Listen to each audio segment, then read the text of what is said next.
Welcome to Verbal Book Radio, where we give you a verbal image of life, and we are everyday people. Like to welcome you all to the show. Look, I have to do this because there's a new term on the scene, and I'm hearing a lot of people use that term, and it's called a narcissist or narcissistic personality disorder, or NPD. The reason why I'm doing this is because within the community, since therapy or going to get counseling for whatever may ail us, even going to the doctor, specifically black men, we don't do that. You know, we deal with our problems internally. We come up with a solution that best suits us, and we go ahead with life. But sometimes we can fall victim to others who have certain characteristics or certain disorders that is killing you internally, spiritually, emotionally, and you can't put your finger on it because you think something is wrong with you, and so you're trying to do things to compensate or to make that other person feel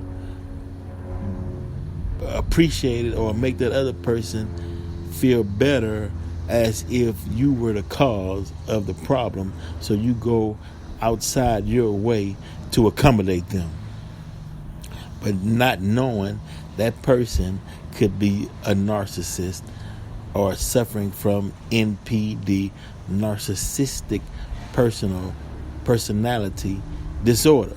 So we're going to give you some signs so you can know what to watch out for. One, they always talk about themselves.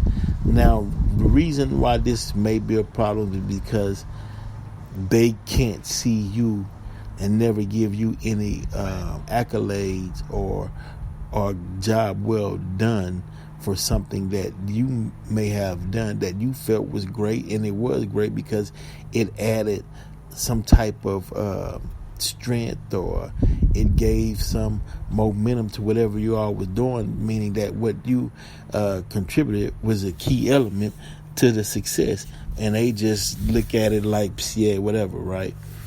So one, they always talk about themselves. Those with NPD, narcissistic personality disorder, tend to think and speak only of themselves, often about their physical appearance, talents, or achievements. However, these comments tend to be exaggerated and are not necessarily accurate reflections of their lives. They also have little regard for those around them, rarely, if ever, asking others, and they tend to always talk about their selves and asking others about their thoughts or feelings. This is because people who suffer from NPD lack empathy and are therefore unable to recognize or understand the needs and feelings of others. You could start talking to a person about how you have cancer, and pretty soon you're talking about their new car, says Keith Campbell, a narcissism researcher and co-author of The Narcissism Epidemic, Living in the Age of Entitlement, to the Huffington Post. Now, moving forward. Number 2, fantasize. This is number 2 trait of a narcissist. According to the Mayo Clinic, the minds of people with NPD tend to be filled with elaborate fantasies about success, power, or brilliance, beauty, or the perfect mate. As a result of these images or imaginings, they feel they should have the best of everything, including houses, cars, and clothing, or other status-affirming things, such as their level of medical care and where they attend school.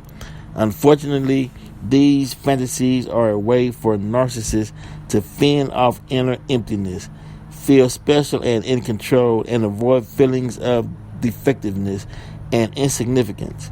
And because they are rarely rooted in reality, it can lead to immense frustration and anger when these visions are not achieved.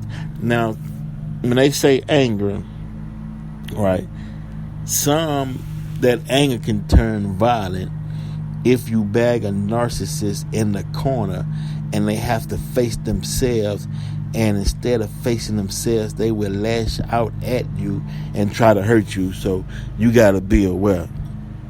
Number 3 trait of a narcissist: they believe they are superior. Psychology Today states that people with NPD often have a grandiose sense of self-importance, leading them to feel superior to most. They believe that only others who are just as special as they are can truly understand them, and those are the people they want to be surrounded by. In order to maintain feelings of superiority, they will resort to belittling others by focusing on their flaws, whether they're real or imagined. For narcissists, this is an effective way to hide their own shortcomings and preserve their self-image. Wow, y'all gotta watch out for them. They out there. And some, has to be that way because that's a way of survival. That's how they survive. So I just wanted to give you some traits on that, and we'll continue later, and I'll give you some more insights and traits on narcissists. This is just part 1 because this is a lot to digest. You got to go over those 3 points that I just relayed to you guys, and check the people out to where you're saying, man, everything I do is not enough. And I'm talking about in relationships. I'm paying the bill, I'm doing this, I'm cooking, I'm driving this, I'm going above and beyond, and it's still not enough. That's because in a narcissist's mind, they're looking at it as competition, and you can't trump what they're doing, even if they're not doing nothing. In their eyes, they grandiose. So, hey, it's all about me, baby. And you should be doing what you're doing for me because, I'm the superior. And that's a disorder, because normal people would say, thank you, I appreciate that. You got it today, I'll get it tomorrow. You do this, I'll do that. It's a compromise. We working together. We building. I got a part, you got a part. Let's do this. And then you define your parts. I'll take care of this on this days. And they'll say, okay, well, I'll add this and that. And it's understood, and you're in agreement, and you move forward. But not with a narcissist. In their mind, you are hailing to the king or queen. But we'll continue on this topic at a later date. Just mark this down as part 1. Verbal Pick Radio. We're out.